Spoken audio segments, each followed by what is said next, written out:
Assalamualaikum warahmatullahi wabarakatuh. Perkenalkan, nama saya Wildan Faiz dengan 3 digit NIM terakhir 149. Sini saya akan menjelaskan tentang nepotisme sebagai patologi pemerintahan. Studi kasus kontroversi pelantikan pejabat keluarga oleh Wakil Gubernur Banten Ahmad Dimyati Natakusuma. Jadi kasus yang menjadi fokus utama penelitian ini adalah pelantikan Kepala Badan Pendapatan Daerah atau Bapeda Provinsi Banten yang melibatkan keluarga Wakil Gubernur pada hari Senin tanggal 3 November tahun 2025 di Banten Provinsi Banten, yaitu Raden Berli Rizky Natakusuma yang dilantik sebagai Kepala Bapeda Provinsi Banten setelah melalui proses seleksi eselon 2. Pelantikan ini segera memicu kontroversi dan tuduhan nepotisme karena Berli merupakan adik kandung dari Wakil Gubernur Banten Ahmad Dimyati Natakusuma.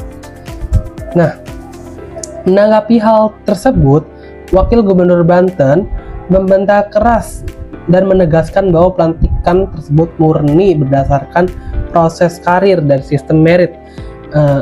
Bahkan mengklaim bahwa promosi Berli sudah mentok dan terlambat. Kasus pelantikan Raden Berli Rizky Natakusuma sebagai Kepala Bapeda Banten menjadi sorotan publik karena ia merupakan adik kandung dari Wakil Gubernur Banten, yaitu Ahmad Dimyati Natakusuma. Dipicu dengan dugaan kuat adanya praktik nepotisme dan konflik kepentingan. Secara formal, Wakil Gubernur Dimyati membantah tudingan ini, bersikeras bahwa pengangkatan adiknya telah memenuhi sistem merit dan melalui prosedur seleksi yang ketat, termasuk asesmen dan rekomendasi Baperjakat, serta didasarkan pada rekam jejak karir birokrasinya yang telah lama di Pemprov Banten. Pihaknya menekankan bahwa ini adalah murni proses karir, bukan intervensi kekuasaan. Meskipun prosedur administratif diklaim telah terpenuhi, para pengamat menyoroti bahwa di mata publik dan etika pemerintahan, hubungan kekerabatan yang sangat dekat dalam penentuan jabatan strategis termasuk tetap merusak prinsip clean governance. Nah, Wagub Dimyati mengakui adanya beban moral yang besar atas situasi ini dan untuk meredam kritik, ia secara tegas memberikan ultimatum terbuka, menjanjikan pencopotan adiknya jika gagal bekerja maksimal. Nah, lalu ada rumusan masalah. Nah, bagaimana klaim penerapan sistem merit dalam pelantikan Kepala Bapeda Banten dapat dianalisis sesuai dengan prinsip pencegahan nepotisme dan tata kelola pemerintahan yang baik. Yang kedua, ada bagaimana potensi konflik kepentingan dan ancaman patologi pemerintahan dapat diidentifikasi dan diinterpretasikan dalam kasus penunjukan kerabat pejabat publik di lingkungan birokrasi Banten. Nah, adapun solusinya itu adalah untuk mengatasi isu ini dari kasus pelantikan adik Wakil Gubernur Banten, solusi yang harus diarahkan pada pemulihan kepercayaan publik melalui langkah akuntabilitas kinerja dan reformasi sistem. Dalam jangka pendek, pemerintah Provinsi Banten perlu menerapkan audit kinerja independen yang terpublikasi secara berkala dan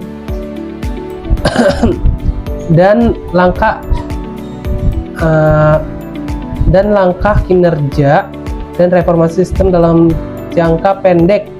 Pemerintah Provinsi Banten terlagi dong. Secara berkala terhadap Kepala Bapeda, sejalan dengan janji Wagub untuk mencopot adiknya jika gagal mencapai target pendapatan asli daerah atau PAD. Sementara itu, solusi jangka panjang yaitu menuntut penguatan fundamental sistem merit dengan mendesak Komisi Aparatur Sipil Negara atau KASN melakukan evaluasi total pada proses seleksi JPT pertama di Banten. Selain itu, regulasi harus direvisi untuk membatasi intervensi pimpinan daerah dalam putusan akhir. penempatan jabatan, memastikan penetapan didasarkan pada peringkat tertinggi hasil panitia seleksi, serta mewajibkan semua pejabat menandatangani fakta integritas yang tegas melarang praktik konflik kepentingan.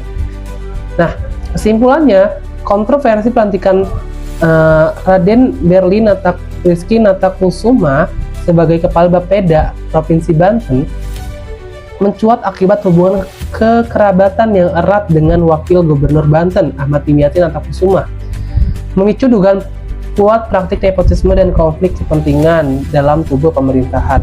Meskipun Wagub dan adiknya membantah keras tuduhan tersebut, mengklaim bahwa penunjukan itu murni didasarkan pada sistem merit yang merupakan bagian dari jenjang karir birokrasi yang sah setelah pengabdian puluhan tahun di eselon 3. Perhatian publik dan etika pemerintah tetap fokus dan potensi patologi pemerintah. Klaim kunci Wagub adalah pelantikan dilakukan sesuai prosedur melibatkan seleksi, asesmen, dan rekomendasi Baperjakat. Promosi adiknya dianggap sudah sah waktunya dan bahkan terlambat. Lalu, jabatan tersebut membawa beban moral yang besar dan Wagub berjanji akan mencopot adiknya jika kinerja tidak memuaskan. Walaupun prosedur administratif diklaim telah memenuhi hubungan kekerabatan yang sangat dekat dalam penentuan jabatan strategis secara etika, tetap merusak citra clean governance dan integritas birokrasi di mata publik.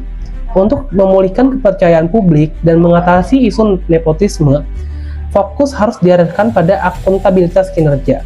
Solusi jangka pendeknya adalah melalui audit kinerja independen dan pemenuhan janji pencopotan jika target pendapatan asal daerah atau PAD gagal dicapai.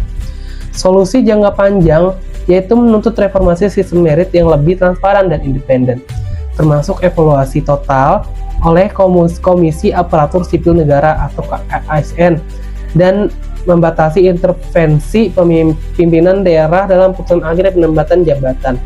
Secara keseluruhan, kasus ini menjadi ujian kritis bagi pemerintah Provinsi Banten dalam menegakkan sistem meritokrasi dan membuktikan bahwa penunjukan tersebut benar-benar berdasarkan rekam jejak karir dan kompetensi, bukan karena keuntungan keluarga. Demikian materi yang dapat saya bahas. Mohon maaf jika ada kata yang salah ataupun ada kata yang terbata-bata. Cukup sekian. Wassalamualaikum warahmatullahi wabarakatuh.